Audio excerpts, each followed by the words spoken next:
야고보 사도는 흩어져 있는 12지파를 향하여 그들이 이 땅에 속한 자가 아니며 그들의 생명은 이 세계 바깥에서 온 하나님의 말씀으로 낳으심을 입은 자들이기 때문에 이 세상에서 그들의 정체는 고난을 받을 수밖에 없고 시험 가운데 놓일 수밖에 없는 존재라는 사실을 알려주었습니다.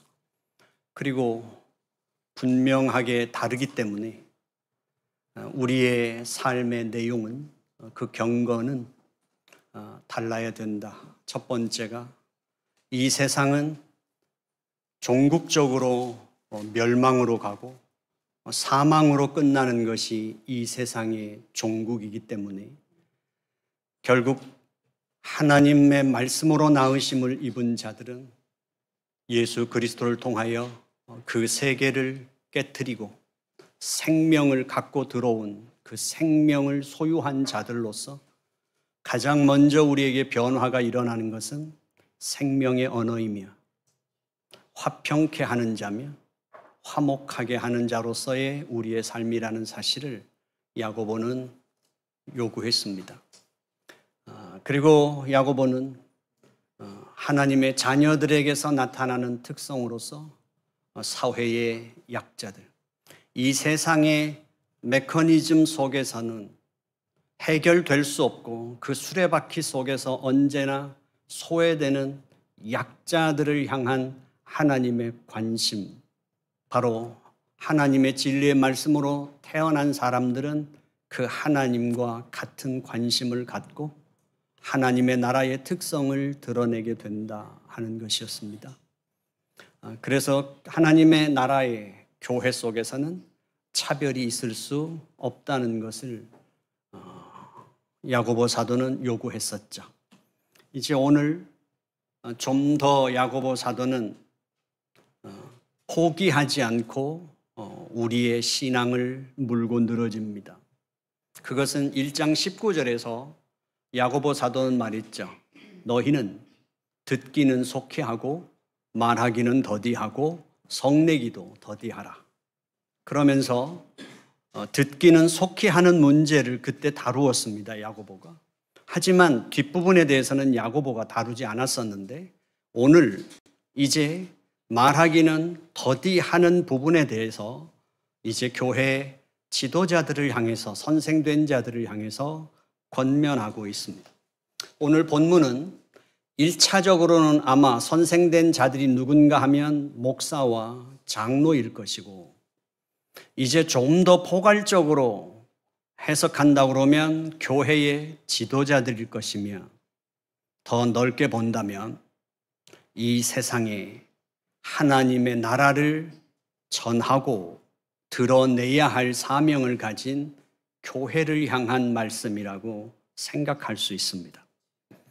야고보 사도는 오늘 1절 말씀에서 사랑하는 형제들아, 너희는 선생된 우리가 더 큰 심판을 받을 줄 알고 선생이 많이 되지 말라는 것은 그 심판이 얼마나 두려운 것인가, 그래서 선생이라고 하는 그 직분에 대한 부분을 다루거나 그 위치에 관한 부분을 다루고 있는 것이 아니라 지금 야고보 사도가 다루는 것은 그 직분이 갖고 있는 기능과 위험성에 대해서 지금 다루고 있다는 사실입니다.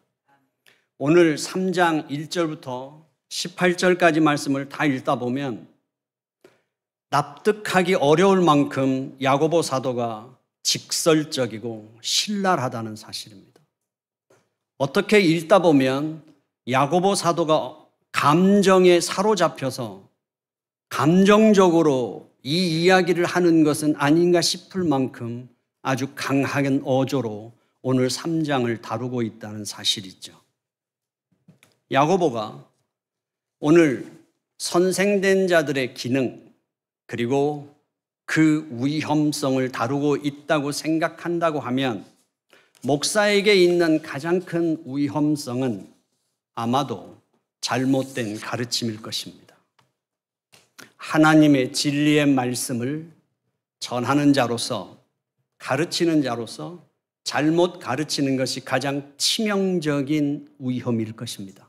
왜냐하면 그것은 하나님의 백성들의 생명에 관해서 다루어지기 때문이라는 사실이죠. 그런데도 불구하고 교회 역사 속에서는 끊임없이 목사들에게 필요 없는 수식어를 붙이며 목사들의 권위를 포장해 왔던 것이 사실이죠. 말씀의 사자, 불의 사자, 아주 다양한 수식어들을 붙이며 목사의 권위를 강화하는 부분들이 없지 않았습니다. 분명한 것은 목회자는 주의 종이라는 것조차도 차별화하는 데 사용했지 절대적으로 하나님의 권위 아래 있는 존재라는 사실에 대해서 우리는 명확하게 드러내 보여주지 못한 우리의 연약함도 있습니다. 이제 이 가르치는 선생된 자들의 그 기능적인 문제, 위험성에서 야고보 사도가 오늘 다루고 있는 것은 그 선생된 자들의 말의 위험성의 강도를 아주 높여가고 있다는 사실이죠. 말의 입에 재갈을 물리해서 그 말을 훈련시키는 것처럼 길들이는 것, 그것을 뛰어넘어 얼마든지 어떤 배든지 작은 키로 항해를 하는 것 같이 혀는 사람에게서 그 새치혀가 사람의 인생이라고 하는 그 수레바퀴를 어떻게 망가뜨릴 수 있는지를 말하고 있습니다. 그러면서 더 나갑니다. 그러면서 그 혀 새치가 불과 같아서 그 인생을 불살라 버릴 수 있는, 죄로 만들 수 있는 파괴력을 갖고 있다는 사실이죠. 이제 더 나갑니다. 인간의 역사 속에, 인류의 역사 속에 인류는 모든 자연 만물을 인간에 맞게 그것을 다루어 왔으며 생명 있는 모든 동물과 조류와 모든 것을 인간에게 맞게 인간은 훈련시켜 왔습니다. 그리고 우리는 지금 사람보다도 개를 더 사랑하게 되지 않았습니까? 그러나 야고보 사도는 말합니다. 혀는 능히 길들일 수 없는 악이고 독이고 저주가 가득한 그 자체다. 그러면서 야고보 사도가 말합니다. 너희 하나님의 사람들아, 진리로 나음을 입은 자들아, 어떻게 너희가 하나님을 예배하는 입에서 하나님을 예배도 하고 저주도 할 수 있다는 말이냐? 한 샘에서 쓴물과 단물이 같이 나올 수 없고 무화과 나무에서 감람 열매를 맺을 수 없는 것 같이 그것은 있을 수 없다. 그러면서 야고보 사도는 분명하게, 아주 분명하고 단호하게 이것만은 확실하게 정리하고 넘어가겠다고 하는 결기를 보입니다. 그래서 땅의 것과 위의 것을 극명하게 대조시키고 있죠. 그래서 진리로 나음을 입은 자들에게 있어서 나타나야 하는 삶이 무엇이냐, 맺어야 하는 열매가 뭐냐 하는 것이죠. 우리가 신앙생활하면서 우리를 혼란스럽게 하는 것 중에 하나가 말이 나오면 우리는 신앙인으로서 하나님 앞에 부끄러울 수밖에 없습니다. 우리의 수없는 그 말들이 우리가 뒷받침되지 않는 삶 속에서 누군가 혼란을 겪게 되죠. 우리는 아주 쉽게 말합니다. 기도 안 해서 그래. 기도해. 하나님이 다 인도하실 거야. 말씀을 안 읽어서 그래. 교회는 사람 따라가는 게 아니라 하나님 따라가는 거야. 별의별 우리는 권면과 상담과 신앙으로 사람들을 진단하지 않았었습니까? 그런데 멀리서 거리를 두고 예배만 같이 드리고 그저 교회에 왔을 때 봉사하는 모습만 보고 그저 잠시 머물며 인사 정도 하는 관계 속에서는 참 신앙 좋으시다. 나는 언제쯤 저런 신앙인이 될까 싶지만 어떤 사적인 관계의 갈등이 생겼을 때 어떤 나의 삶에서의 나에게 불이익이 당하는 상황이 왔을 때 지금까지 쭉 말하고 보여졌던 그 모습에서 그가 나타나는 삶의 문제 앞에서의 반응을 보면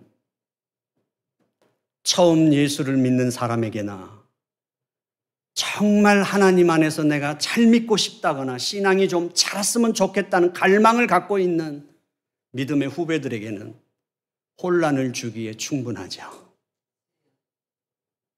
그것이 우리에게 신앙에서 얼마나 많은 혼란을 주고 있는지 충분히 잘 알 수 있습니다.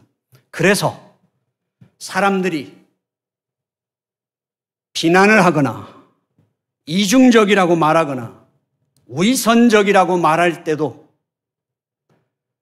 내 마음이 쓰리고 아픈 것은 내가 말에 따라 행동까지 뒷받침되지 못한 것을 알기에 쓰려도 받을 수밖에 없지만 어느 한 부분에서는 비록 내가 말과 행동이 일치하진 못해도 거기까지 가진 못했어도 나의 신앙 고백이 얼마나 진실한지는 내가 알기에 억울한 생각도 들 때가 있는 것이 사실입니다. 하지만 야고보 사도가 오늘 끈질기게 물고 늘어지는 건 위선에 관해서 우리의 말과 행실이 일치하는 그런 부분에 대해서 일치하지 못하는 것에 대해서 다루고자 하는 것이 아닙니다.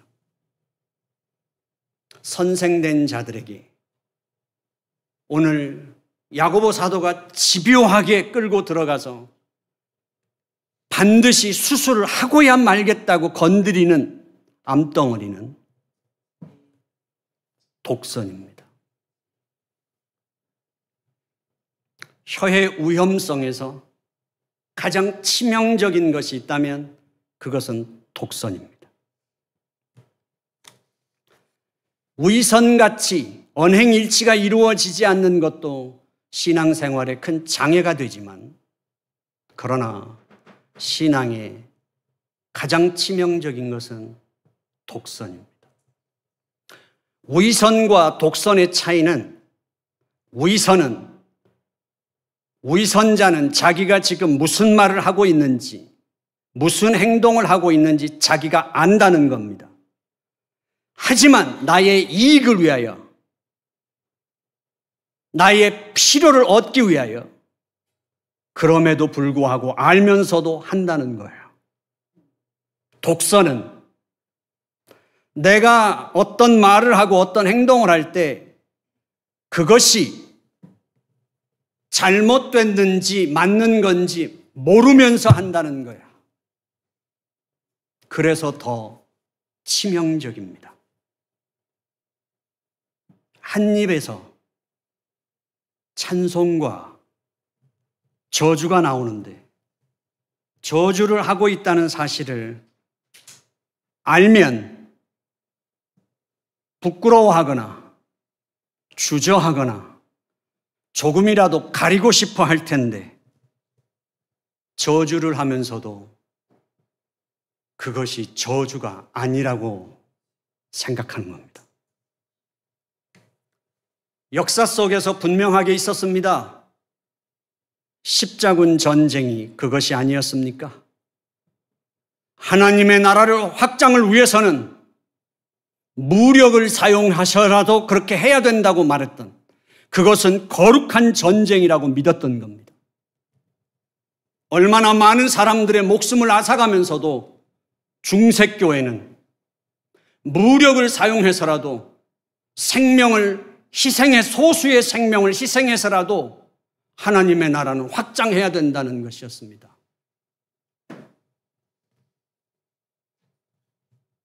유태인들은 예수를 십자가에 못 박아 죽인 사람들이니까 거룩한 우리 속에 유태인들의 그 더러운 피가 섞이면 안 된다고 생각했던 독일 교회가 유태인들을 학살하면서도 죄책감이 없었습니다.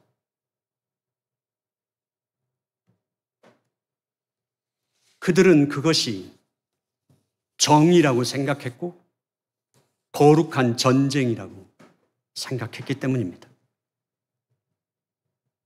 그리고 한인교회는 어떤 시간을 보내왔을까요?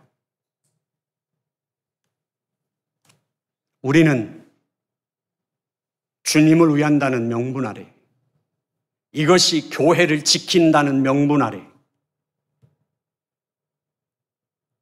서로를 정죄하고 갈라서고 자기 길을 쫓아갔던 그 여정이 한인교회의 시간은 아닐까요? 그것은 분명 부인할 수 없는 독선입니다. 심지어 한 교회 안에서도 어떤 사람에 대한 원망과 비판과 판단과 정죄가 끊이지 않는데도 그것이 죄라는 생각조차 하지 않습니다. 나는 옳고 내가 맞다고 생각하기 때문입니다. 내가 상대방의 입장과 의도를 생각하지 못하고 있다는 혹여라도 상대방의 입장에서는 그럴 수 있다거나 상대방의 생각이 맞을 수도 있다는 그것은 중요하지 않습니다. 상대방이 틀렸다는 사실이 훨씬 중요하다고 생각하기 때문입니다. 형제를 사랑하라는 주님의 말씀을 우리는 다 알고 있습니다. 그리고 우리는 부인하지 못합니다. 그 주님의 말씀에 우리는 순종해야 된다는 사실을. 하지만 우리는 내가 옳다는 것을 주장하기 위해서 서로의 사소한 입장의 차이, 선호도로 인해서 발생하는 차이까지 교회를 위한다는 명분으로 하나님의 나라를 위한다는 이유로 우리는 모든 것을 정당화시키는 사람들이라는 사실이죠. 독선의 무서움은 내 생각이 틀릴 수도 있다는 그 여지를 아예 잘라버리는 겁니다. 독선은 상대방을 배려해야 하는 그 공간조차도 절대 허용하지 않기 때문에 무섭습니다. 독선은 상대방의 생각도 충분히 고려할 이유가 있다고 하는 그 추호의 여지조차도 남겨놓지 않는 것입니다. 분명합니다. 교회는 주님의 진리를 보수하고 진리를 전파하기 위해서 그리고 그 기독교 신앙의 순결을 지키기 위해서 세상의 유혹과 우리 인간의 정욕과 세속의 괴계와 피 흘리기까지 싸워야 한다는 사실은 분명하고 저도 인정합니다. 그리고 기꺼이 우리는 주저하지 말고 일어나 헌신해야만 합니다. 그런데 우리에게 고통스러운 것은, 정말로 두려운 것은 거룩한 진리를 위한 싸움과 독선은 너무도 구별해내기가 어렵다는 사실입니다. 종이 한 장 차이보다도 더 못하게, 너무도 유사하기에 두렵다는 사실이죠. 그것을 어떻게 구별해내느냐는 것입니다. 그리고 우리는 독선에 빠지지 않고 주님의 부르신 그 길을 우리가 갈 수 있느냐는 말입니다. 오늘 14절 말씀에서는 야고보가 이렇게 표현하죠. 공동 번역에서는 이렇게 좀 더 우리에게 피부에 와닿도록 번역해 주었습니다. 여러분은 마음속에 고약한 시기심과 이기적인 야심을 품고 있으니 공연히 잘난 체 하지 마십시오. 진리를 거슬러 거짓말을 해서는 안 될 것입니다. 야고보가 그렇게 말해 주는 것입니다. 혹여라도 여러분의 말이, 여러분의 태도가 다툼을 불러일으키고 상대방에 대한 적대감과 시기로 여러분들의 마음속에서 끌어오르게 만들거든 자랑하지 마십시오. 공동 번역은 나대지 마십시오. 이렇게 번역했습니다. 누가 만약에 우리가 하나님의 자녀라고 믿는다면, 우리가 신앙을 고백하는 사람이라면 최소한 누가 다툼을 일으키고 갈등을 일으키면서 자랑을 하겠습니까? 언제만 가능할까요?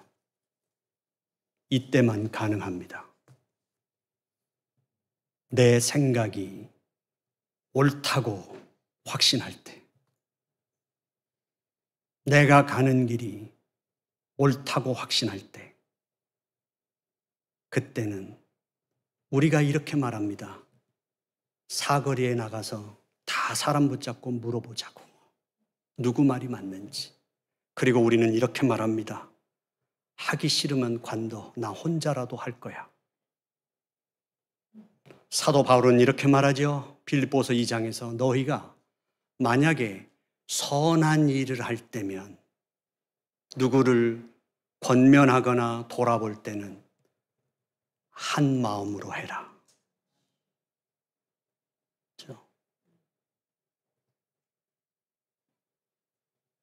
우리가 미움을 감수하고라도, 이 갈등을 우리가 감수하고 이 싸움을 감수하고라도 이게 맞다는 확신이 들어오면 우리는 두려울 게 없어집니다. 그것이 우리가 싸워야 할 전쟁이라고 믿기 때문입니다. 그런데 야고보는 말합니다. 그럴 때는 너희들이 자랑하지 말라는 건 이것입니다. 그건 위로부터 난 지혜가 아니야. 이건 하나님께로부터 온 게 아니라는 것을 인정하라는 겁니다. 거기 멈춰서서 인정하라는 겁니다. 그런데 우리는 지금까지 그것은 하나님을 위해서 어쩔 수 없었던 것이며 그게 맞았다라고 우리는 합리화시키며 왔다는 사실이죠.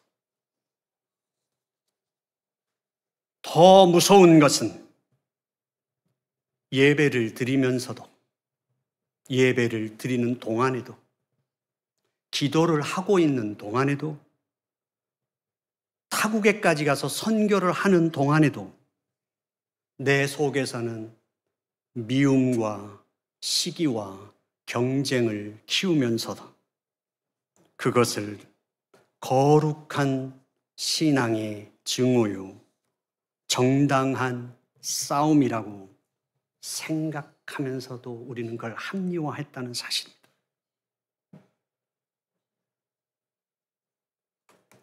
17절에서 야고보는 이렇게 말합니다. 그러나 위에서 내려오는 지혜는 첫째 순결하고 다음은 평화롭고 점잖고 고분고분하고 자비와 착한 행실로 가득 차 있으며 편견과 위선이 없습니다. 그러면서 이렇게 말합니다. 야고보가 말했던 흩어져 있는 12지파야, 나의 사랑하는 형제들아, 하나님께서 진리의 말씀으로 낳은 자들아, 너희는 평화를 위해서 일하는 사람들이다. 평화를 심어서 의의 열매를 거두는 사람들이다. 어떤 이유에서건 다툼이나 갈등이나 분쟁이 생기거든, 교회가 혼란스러운 일이 생기거든 꼭 기억해라. 이게 하늘로부터 온 것인지 아닌지를. 그래서 땅에서부터 온 것은 결국 아주 노골적으로 표현하죠. 15절에 땅에서부터 온 지혜는 세속적이며 동물적이며 악마적이다. 시기심과 이기적인 야심 있는 곳에는 분란과 온갖 더러운 행실이 생기게 마련이다.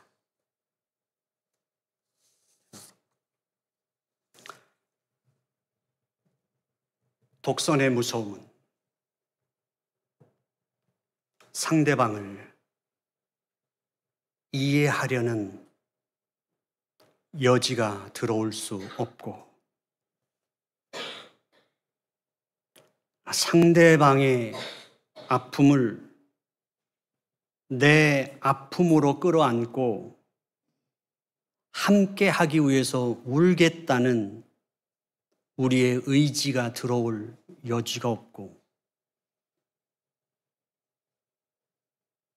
돌이켜서 하나님 앞에 다시 서도록 해보겠다는 눈물이 들어설 자리가 없고, 혹시 내가 잘못 생각한 건 아닐까? 내가 부족한 건 아닐까? 겸손하게 주님 앞에 가서 이 갈등의 현실을 가슴을 움켜쥐며 이것이 혹시 나의 부족 때문이 아닌가 하는 애통하는 마음을 자리 잡을 수 없게 하는 것이 바로 독선입니다. 나의 기준, 우리 기준에 맞지 않는 사람들은 모두 마주하는 사람들이고, 내가 옳다고 생각하는 일을 이루는 데 걸림돌이 되는 사람들이고, 나의 거룩을 위해서는 멀리 해야 되는 사람들이라고 생각하게 되는 거죠. 그런데 교회는 그런 것이 아닙니다. 교회는 위로부터 난 지혜가 있는 곳입니다. 교회는 이 세상에서 사람이 만들어 놓은 단체가 아니라서 사람의 힘으로 하다가 안 되면 포기하는 것이 아니라, 교회는 이 세상 바깥에서 온 생명의 공동체입니다. 이 세상에 제한받지 않으며 이 세상을 치유할 수 있는 힘을 갖고 있는 것이 교회입니다. 그리고 이 교회는 조직이나 어떤 것으로 만들어지는 것이 아니라 생명 공동체이기 때문에 끊임없이 역동하며 끊임없이 변화하는 것이 주님의 교회입니다. 아무리 어떤 사람이 잘못했어도, 추하기 이를 데가 없어도 그 사람을 하나님 안에서 제자리 돌아오도록 바로 잡아야 되겠다는, 그를 씻겨 하나님의 거룩한 예수 그리스도의 신부로 만들어 보겠다는 눈물이 있는 곳이 교회입니다. 내 속에서 일어나는 감정과 생각들이 도대체 이 모든 것이 내 속으로부터 솟아나는 것인지 하나님께로부터 오는 거룩한 분노인지가, 그것을 알기 위해서 멈출 수밖에 없고 주저할 수밖에 없고 하나님 앞에서 괴로운 시간을 감내할 수밖에 없는 곳이 교회입니다.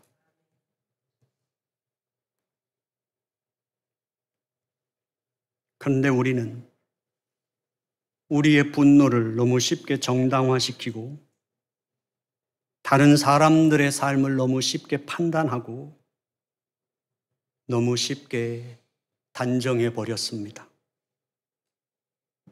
하지만 내가 옳으니까 나와 뜻이 달리하는 사람들은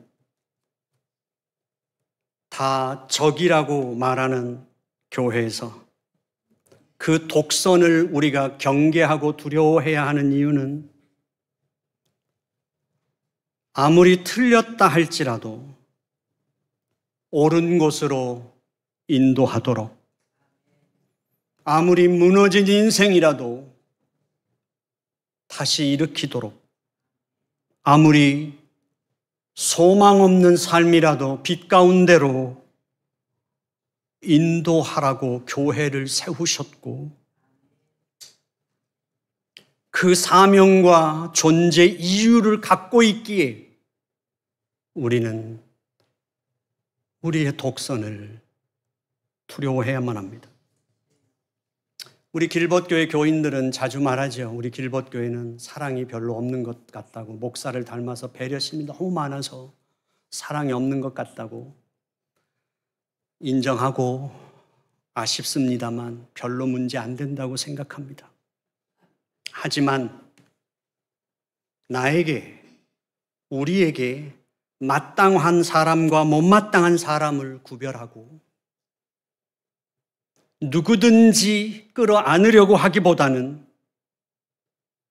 뭔가 무시하고 선을 긋고 거부하고 밀어내려고 하는 것이라면 그건 치명적입니다. 그건 독선입니다. 이미 한인교회는 수없이 많이 경험했습니다. 그리고 충분히 경험했습니다. 교회에 갈등이 생기고 분쟁이 생기고 서로 갈라서는 그 통증과 그 고통을 우리는 언제나 주님을 위해서라는, 주의 교회를 위해서라는 명분으로 우리는 그 안에 서 있었고, 그 중심에는 선생들이 있었습니다.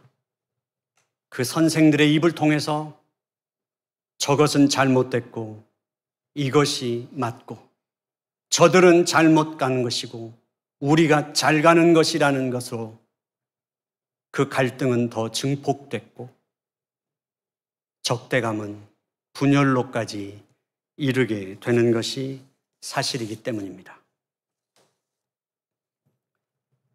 오늘 우리는 그것을 너무 잘 알고 있으면서도, 그리고 이제 우리에게 있어서 시간이 지나고 서로 갈라서고 서로 멀리 거리를 두고 난 다음에, 시간이 흐르고 난 다음에 내 마음이 조금 가라앉은 것 같고 내가 나 자신을 객관화시켜서 볼 수 있는 먼 시간이 흐르고 난 다음에 그때 편협했던, 독선에 가려서 보이지 않았던, 누구도 품을 수 없었던 내 가슴이 열리기 시작하며 시야가 열리고 더 많은 것들이 보이기 시작하면 그때서야 우리는 이렇게 생각하죠.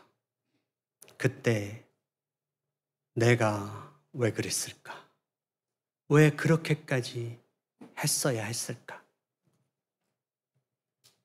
결국 주님 앞에 송구스럽고 나 자신만이 아는 그 수치스러운 또 하나의 돌탑에 하나의 실수를 얻는 것 같은 아픔이 우리에게 있죠.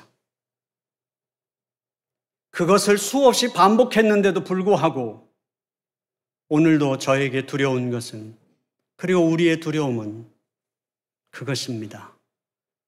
그때는 진짜 몰랐다는 사실입니다. 그때는 그게 옳았다고 생각했고 맞다고 생각했고 그때는 그럴 수밖에 없었고 그때는 내가 몰랐다는 거예요. 그리고 시간이 한참 흐르고 난 다음에 내가 그것이 나의 독선일 수도 있다고, 나의 위선일 수도 있다고, 나의 인간적인 욕망에 빠졌을 수도 있다는 것을 알았는데도 불구하고 지금 나의 더 두려운 것은 똑같은 상황이 내 앞에 놓아진다면 과연 나는 더 나은 선택을 내가 할 수 있을까라는 확신이 없다는 것입니다.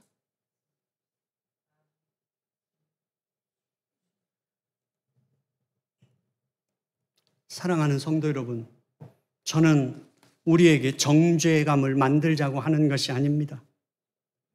우리가 살아온 삶에는 분명히 그 갈등과 분쟁 속에는 명분도 있었고 분명히 말할 수 있는 이유도 있었을 것입니다. 저는 그렇지만 오늘 꼭 나누고 싶은 말씀은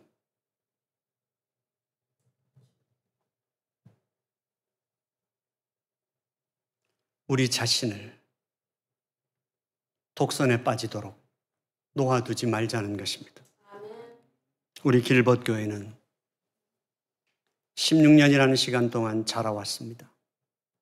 저는 부교역자를 청빙하고 부교역자가 사임하는 과정, 중직자가 세워지고 그리고 그 중직자와 성도들이 합력하여 교회를 세워가는 과정, 이 모든 과정들은 바로 우리에게 하나님의 아주 큰 훈련이었고 교육의 시간이었다고 생각합니다.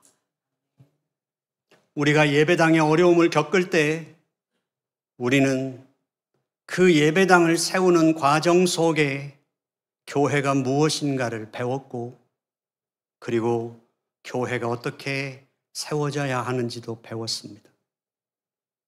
그리고 우리는 한 번도 가보지 않은 것이지만 교회의 중직자를 세우는 것보다 교회의 예배당을 세우는 것보다 훨씬 더 예민하고 복잡한 것은 어느 때일지는 모르지만 여러분에게 주님의 교회에서 목회자를 청빙해야 하는 시간이 언젠가는 올칠 터인데 여러분들에게 있어서 그때는 절대로 잊어버리지 마시고 오늘 야고보의 권면을 기억해 주셨으면 좋겠습니다. 저는 교회가 절대로 잊지 말아야 할 것이 있는데 그 절대로 잊지 말아야 할 그것을 잊어버렸기 때문에 한국교회도 한인교회도 지금의 잘 믿고 싶고 좋은 교회를 다니고 싶지만 어디에 가서 신앙생활해도 내 가슴이 답답함을 느끼는 것은 바로 우리가 걸어온 길 때문이라고 생각합니다.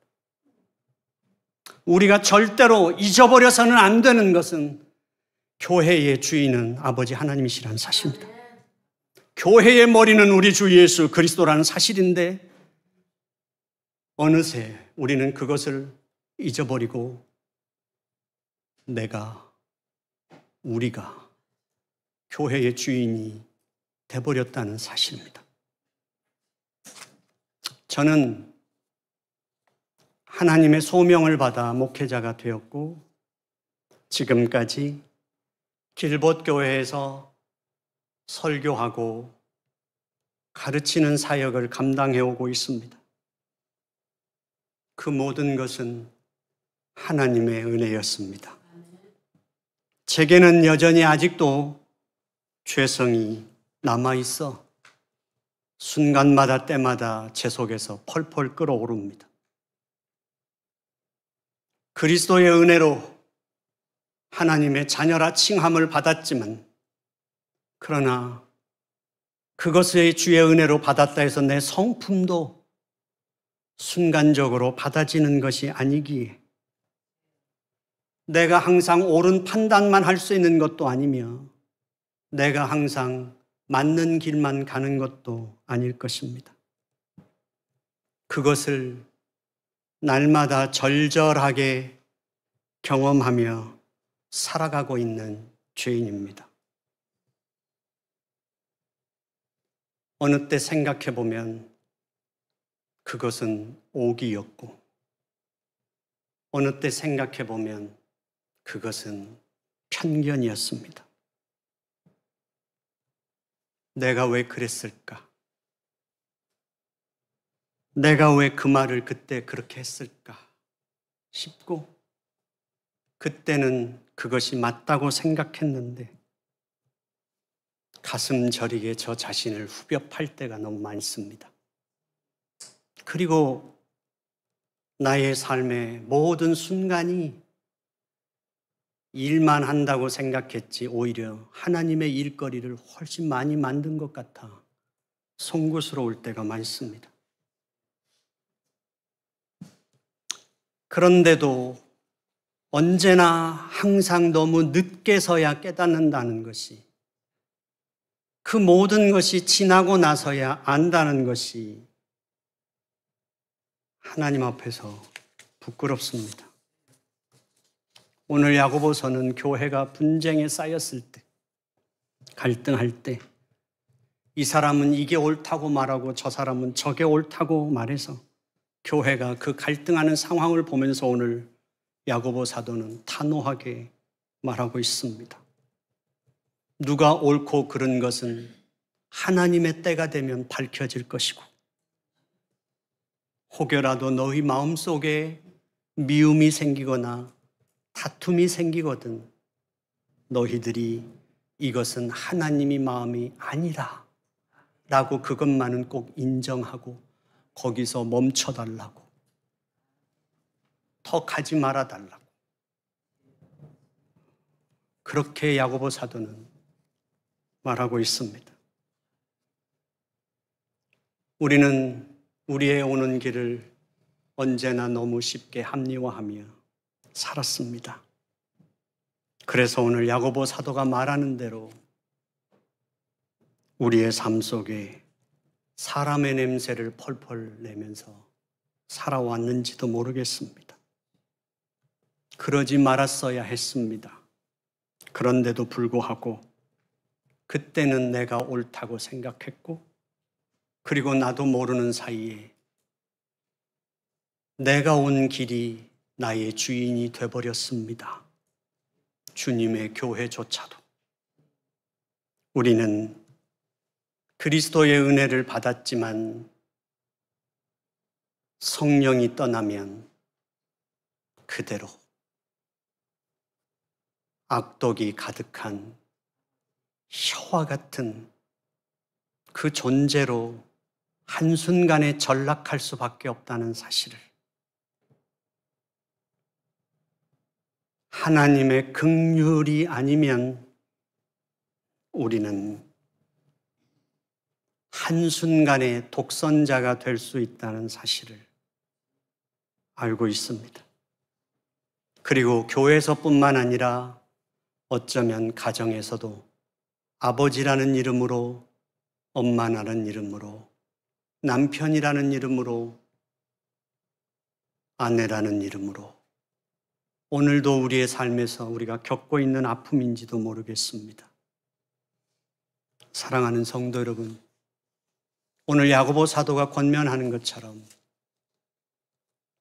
앞으로 길벗교회가 가는 그 길에 이 야고보의 권면이 여러분들에게 생각나기를 원하며, 여러분들에게 가는 길을 잠시 멈추어 주님 뒤로 여러분들이 가셔서 태양을 등지고 가다 보면 나의 인생은 항상 내 그림자를 내가 밟지만, 내가 주님께 멈추어서 고개를 돌리는 순간 나의 그림자는 나의 뒤로 가듯이 주께서 나의 인생길을 바로 잡으시고 주님의 교회를 주님의 교회답게 세우실 줄로 믿으시고 주님 앞에 서시기를 바랍니다.